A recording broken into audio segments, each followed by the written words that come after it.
அஸ்ட்ரோசைன் channel வாயிலாக உலகெங்கும் வாழ்ந்து கொண்டிருக்கும் சகோதர சகோதரிகளுக்கு அன்பார்ந்த வணக்கங்கள் மற்றும் வாழ்த்துக்கள். இன்றைய பதிவு பிப்ரவரி மாத ராசி பலன்கள்.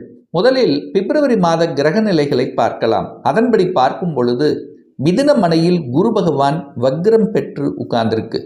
கடகத்தில் இந்த மாத தொடக்கத்திலேயே சந்திரன் ஆட்சி பலத்தோடு அமைகிறது. சிம்மத்தில் கேது பகவானும், மகரத்தில் சூரிய பகவான். அப்போது மகரத்திலிருந்து கும்பத்துக்கு பயிற்சி ஆகுது பிப்ரவரி மாதம் 13ஆம் தேதி. அதே போல் செவ்வாய் பகவான் உச்ச பலத்தோட மகரத்தில் இருக்கார். இந்த பிப்ரவரி 23ஆம் தேதி எங்கள் மகரத்திலிருந்து கும்பத்துக்கு பயிற்சி ஆகிறது. அதே போல் புதன் பகவான் இந்த பிப்ரவரி மாதம் 3ஆம் தேதி கும்பமனையில் அமர்ந்திருக்க, அதே போல் சுக்கிரன் பிப்ரவரி மாதம் 6ஆம் தேதி கும்பத்தில் போய் அமருது. ஸோ சனி பகவான் மீனமனையில் அமர்ந்திருக்கார். ஸோ இந்த கிரக அமைப்புகளை வைத்து கொண்டு தான் நம்ம பலன்களை இந்த பிப்ரவரி மாதம் பார்க்க போகிறோம். நிறைய பேருக்கு டவுட் வருது, ராசி வச்சு பலனை பார்க்குறதா லக்னத்தை வச்சு பலனை பார்க்குறதான்னு. ரெண்டுமே முக்கியம். ஒரு ட்ரெயின் ட்ராவல் பண்ணுவதற்கு எப்படி 2 தண்டவாளங்கள் முக்கியமோ அதே போல் இந்த ராசி லக்னம் ரெண்டுமே இம்பார்ட்டன்ட். உங்கள் சுயஜாதகம் எடுத்துக்குங்க. ராசி நாதனோட உங்கள் ராசி அமர்ந்திருக்கக்கூடிய அந்த நாதனோட எத்தனை கிரகங்கள் இணைஞ்சிருக்கு, அல்லது லக்ன நாதனோட எத்தனை கிரகங்கள் இணைஞ்சிருக்கு, யார் லக்னத்தில் நிறைய கிரகங்கள் அல்லது ராசியோட. ஸோ இதை பொறுத்தும் அதனுடைய முக்கியத்துவம் நீங்கள் புரிந்து கொள்ள வேண்டும். நம்முடைய சேனலை நீங்கள் ஃபஸ்ட்டு டைம் பார்ப்பவர்கள் என்றால் மறக்காமல் சப்ஸ்கிரைப் பண்ணிக்கிங்க. ரிஷபராசி அன்பர்களே, இந்த பிப்ரவரி மாதம் என்ன பலன் என்பதை செக்மெண்ட் வைஸாக நம்ம டீட்டெயிலாக பார்க்கலாம்.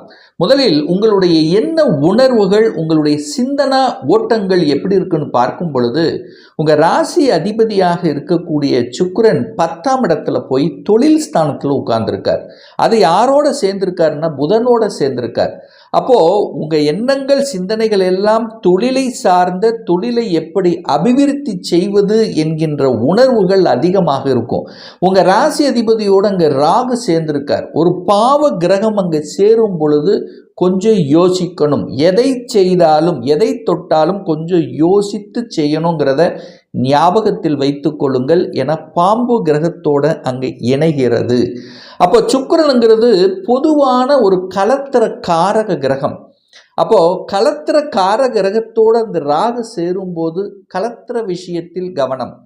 அதாவது கணவன் மனைவி சார்ந்த விஷயத்தில் கொஞ்சம் விட்டு கொடுக்கணும், அந்யோன்யத்துடன் செயல்படணுங்கிறத ஞாபகத்தில் வைத்துக் கொள்ளுங்கள். ஆண்களாக இருந்தால் பெண்கள் சார்ந்த விஷயத்திலும், பெண்களாக இருந்தால் ஆண்கள் சார்ந்த விஷயத்திலும் எச்சரிக்கை உணர்வுடன் இருக்கணும் என்பதை ஞாபகத்தில் வைத்துக் கொள்ளுங்கள் இந்த ரிஷபராசி அன்பர்கள். மற்றபடி உங்கள் ராசியை சனி பார்க்கிறார். கொஞ்சம் பிடிவாத தன்மை இருக்கும். ஆனாலும் சனி தான் இந்த ரிஷபராசி அன்பர்களுக்கு யோகத்தை தரக்கூடிய ஒரு கிரகம். அப்போ சனி பகவான் எங்கே பார்க்குறாரோ அங்கே எந்த பிரச்சனையாக இருந்தாலும் அதுக்கு ஒரு தீர்வு உண்டுங்கிறத ஞாபகத்தை வச்சுக்கலாம். உங்கள் மனசில் சில குழப்பங்கள், ஒரு தெளிவு இல்லை, ஒரு கன்ஃபியூஷன் இருக்குது அப்படின்னா இப்போ அது தீர்வு கிடைக்கும் அப்படிங்கிறத ஞாபகத்தில் வச்சுக்கோங்க. ஏன்னா குருவும் பார்க்குறார். குருவும் எங்கே பார்க்குறார்? உங்கள் ராசியை பார்க்கிறார், உங்கள் ராசி அதிபதியை பார்க்கிறார். அப்போது குரு சுக்கிரனை பார்க்குறதும் சிறப்பு. அந்த குரு புதன் பகவானையும் பார்க்கிறார். அப்போ 2ஆம் இடத்தில் அமர்ந்து கொண்டு அந்த குரு பகவான் தனது பாக்கிய பார்வையாக 10ஆம் இடத்தை பார்க்கிறார்.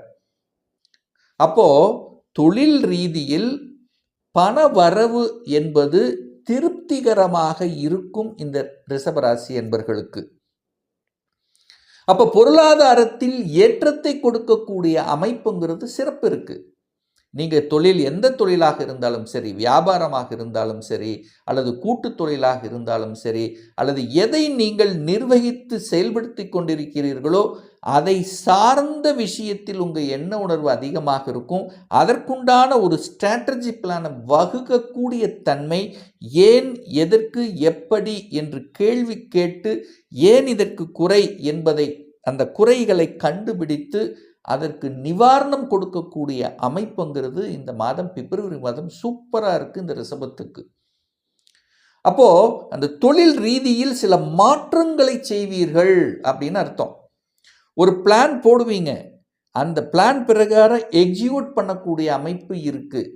வருமானம் நல்ல வரல, ஏன் வரல, எதனால் வரல, எதற்கு காரணம் என்கின்ற அந்த காரணத்தை கண்டுபிடித்து செயல்படுத்தக்கூடிய தன்மை சிறப்பு பெறுகிறது இந்த ரிஷபராசி அன்பர்களுக்கு. அப்போ பொருளாதாரத்தில் எந்த குறையும் இல்லை.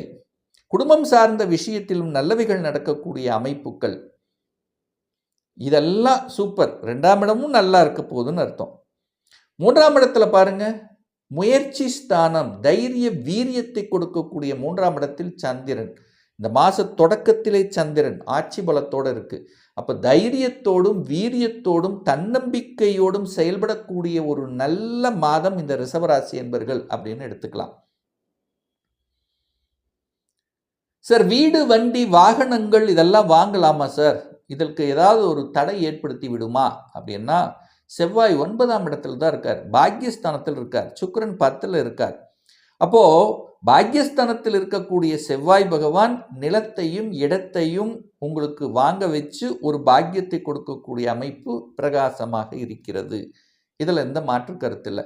அப்போ தாராளமாக வீடு, வண்டி, வாகனங்கள், அசையும் சொத்துக்கள், நிலத்து, அதாவது விவசாய நிலம், ஸோ இதெல்லாமே வாங்கிக்கலாம், எந்த தப்பில்லை. அங்கே கேது இருக்குது, ஒரு சர்ப்ப கிரகம் இருக்கும், அப்போது அங்கே கேது இருக்கும்போது சில தடைகளை கொடுத்து அதுக்கப்புறம் வாங்க வைக்கும் அப்படிங்கிறத மைண்டில் வச்சுக்கோங்க. அந்த தடைகள் அப்படின்னா அங்கே ஏதாவது வில்லங்கம் இருக்கா, அது ஏதாவது பிரச்சனை இருக்கா அப்படிங்கிறத ஆழ்ந்து ஆராய்ந்து செயல்படணும் அப்படிங்கிறத மைண்டில் வச்சுக்கோங்க. கேது 4ல் இருக்கிறதுனால என்ன, தாய் சார்ந்த விஷயத்தில், தாயினுடைய ஹெல்த் சார்ந்த விஷயத்தில் கொஞ்சம் கவனம். இந்த ரிஷபராசி என்பவர்கள் கண்டிப்பாக உங்களுடைய சுகம் சார்ந்த விஷயத்திலும், அதாவது உங்களுடைய சுகம் அப்படின்னு என்ன, உங்களுடைய ஹெல்த் சார்ந்த விஷயத்திலும் தாயினுடைய ஹெல்த் சார்ந்த விஷயத்தில் கொஞ்சம் அக்கறை எடுத்துக்கொள்ளணுங்கிறத மைண்டில் வச்சுக்கோங்க. 5ஆம் அதிபதி 10ஆம் இடத்தில் இருக்கிறது சிறப்பு. 5க்குரியவன் 10ல் போய் அமர்ந்து குருவினுடைய பார்வை பெற்றிருக்கக்கூடிய ஒரு அற்புதமான ஒரு தருணம். குழந்தை நலன் சிறப்பாக இருக்க போகிறது. குழந்தை பாக்கியம் இல்லாத தம்பதியினர்களுக்கு குழந்தை பாக்கியத்தை பெற்று தரக்கூடிய அமைப்பு பிரகாசமாக இருக்குது. ஏன்னா 5க்குரியவனையான புதன், அந்த புதனை குழந்தை காரக கிரகம் பார்க்குது. அப்போ அந்த இடத்துல ராகு இருக்குது, ஏற்கனவே ட்ரீட்மெண்ட் எடுத்துகிட்டு இருக்கோம், சக்ஸஸ் கொடுக்கும். ராகுனாலே செயற்கை. அப்போது செயற்கை முறையில் குழந்தை பாக்கியம் கிடைப்பதற்கான அமைப்பும் இந்த காலகட்டம் சிறப்பு பெறுகிறது இந்த ரிஷபத்துக்கு அப்படின்னு எடுத்துக்கலாம். சார், கடன் அதிகமாகி விடுமா? கடன் சார்ந்த விஷயங்கள் எப்படி சார் இருக்கும்? குரு பார்க்குறார், 8ஆம் அதிபதி 6ஆம் இடத்தை பார்க்குறார். அப்போ கடன் விஷயத்தில் கவனமாக இருக்கணும். கண்டிப்பாக 8, 6, 8 இணைகிறது, ஏதோ ஒரு வகையில் ஒரு தொடர்பை ஏற்படுத்துகிறது. அப்போ கடன் தன்னுடைய கெப்பாசிட்டிக்கு மேலே கண்டிப்பாக இந்த ரிஷபத்துக்கு போகக்கூடாது. போன என்ன சார் ஆகும்? கடனை வாங்கி கடனை அடைத்தல், இந்த நிகழ்வு சென்று கொண்டிருக்கும். 6ஆம் இடம் என்பது ஹெல்த். நான் ஏற்கனவே சுகத்தை பார்க்கணும்னு சொல்கிறேன். 8ஆம் அதிபதி பார்க்குறார். அப்போது நிறைய இந்த ரிஷபராசி என்பவர்களுக்கு வயிற்று சம்பந்தப்பட்ட, ஜீரணம் சம்பந்தப்பட்ட, கொழுப்பு சம்பந்தப்பட்ட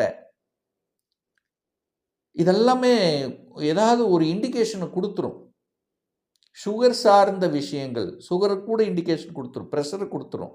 ஏதாவது ஒன்று உங்களுக்கு ஒரு இண்டிகேஷன் கண்டிப்பாக கொடுத்துவிடும். இதில் கொஞ்சம் கவனத்தோடு செயல்படணும் அப்படிங்கிறத மைண்டில் வச்சுக்கோங்க. திருமணம் சார்ந்த சுப காரியங்கள் எப்படி சார் இருக்கும்? திருமணம் நடத்தணும், திருமணம் அமைகிறது, ஆனால் சின்ன சின்ன தடைகள் இருக்குது, ஃபிக்ஸ் ஆக மாட்டேங்குது, ஒரு குழப்பமாக இருக்குது. இதெல்லாமே உங்களுக்கு அந்த குழப்பத்திலிருந்து அப்படியே தெளிவு பெறுவீர்கள். ஏன்னா உங்களுக்கு 9ஆம் அதிபதி லக்னத்தை பார்க்குறாருல, உங்கள் ராசியை பார்க்கிறாரல்லவா, அப்போது கண்டிப்பாக தெளிவு கிடைக்கும். நீங்கள் அந்த திருமணம் அமைப்பதில் இது கரெக்டாக இருக்கா இல்லையாங்கிறது செக் பண்ணுவீங்கன்னு சொல்ல வரேன். சில தடைகளை கொடுத்தாலும் அதை செக் பண்ணி கரெக்ட் பண்ணக்கூடிய அமைப்பு இருக்குது. என 7ஆம் அதிபதி 9ஆம் இடத்துல பாக்யாதிபதி என்கின்ற அமைப்பில் உச்ச பலத்தோடு உட்கார்ந்திருக்கார். ஸோ 7க்குரியவன் 9இல் உச்ச பலம், வலிமையாக இருக்கிறது. 7 9 கனெக்டிவிட்டி கொடுக்கிறது. அப்போ என்ன, நிச்சயமாக திருமண பாக்கியத்தை கொடுக்கும். அதில் மாற்று கருத்து என்பது இல்லை. காதல் கொடுக்குமா சார்? கண்டிப்பாக கொடுக்கும். ஏன்னா 5ஆம் அதிபதியான புதன் போய் 10ல் அமர்ந்து கொண்டு அங்கே சுக்கிரனோடு சேர்ந்திருக்கார். காதல் காரகனோடு சேர்ந்திருக்கு. அப்போ காதலையும் கொடுக்கும். அங்கே ராகு இருக்கிறதுனால மாற்று இனத்தவர், அயல் நாட்டினர், வேற மொழி பேசுகின்றவர்களோட ஒரு கனெக்டிவிட்டிங்கிறது ஏற்படுத்திடும். ஸோ இது கொஞ்சம் கவனத்தோட இருப்பது நல்லது இந்த ரிஷப ராசி அன்பர்களுக்கு.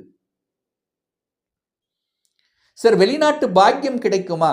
நான் வேற ஊரில் போய், ஏதாவது சொந்த ஊரில் எனக்கு பெரிய வளர்ச்சியை கொடுக்கல, எவ்வளோதான் வேலை ட்ரை பண்ணாலும் கிடைக்க மாட்டேங்குது அப்படின்னு நினைக்கக்கூடிய இந்த ரிஷபத்துக்கு கண்டிப்பாக வெளியூர், வெளி மாநிலம், அந்நிய தேசம் சிறப்பு.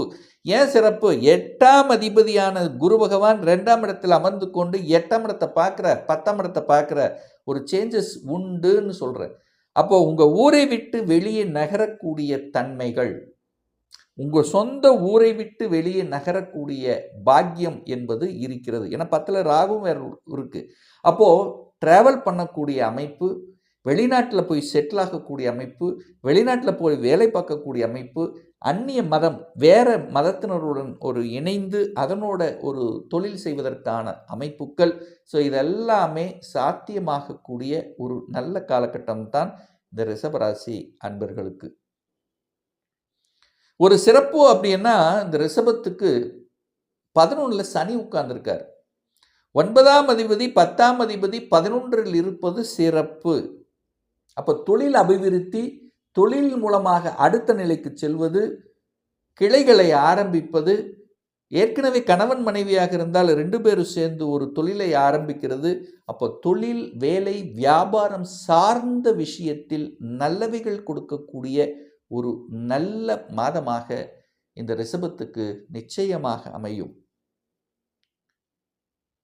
ஒரு நல்ல தெய்வ வழிபாடு அப்படின்னு எடுத்துக்கொண்டால், இந்த பிப்ரவரி மாதம் உங்கள் ராசிநாதனோட ராகு சேர்ந்து இருக்கின்ற காரணத்தால் வெள்ளிக்கிழமை இன்றைக்கு உங்களுக்கு பிடித்த மகாலட்சுமி அம்மனை, காமாட்சி அம்மன், இந்த மாதிரி எந்த அம்மன் உங்களுக்கு பிடிக்கிறதோ அந்த அம்மனை வழிபடுவது ரொம்ப ரொம்ப நல்லது இந்த ரிஷபராசி அன்பர்களுக்கு. ஒரு துல்லிய பலன் வேணும்.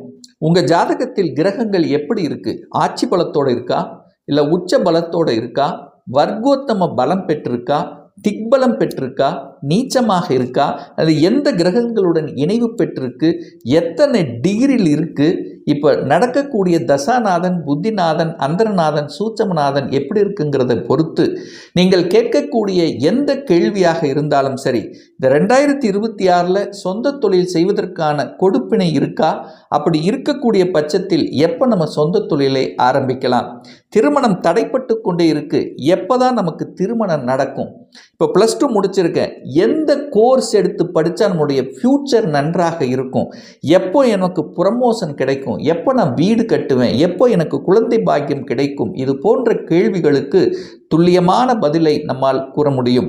ஒரு பர்சனல் கன்சல்டேஷன் எடுத்துக்கணும், ஒரு சுய ஜாதகம் பார்க்கணும் என்று விருப்பப்படக்கூடிய அன்பர்கள் டிஸ்பிளே தெரியக்கூடிய நம்பருக்கு வாட்ஸ்அப் மூலியமாகவோ ஃபோன் கால் மூலியமாகவோ தொடர்பு கொண்டு நேரடியாகவோ அல்லது ஆன்லைன் மூலமாகவோ கன்சல்டேஷன் எடுத்துக்கலாம்.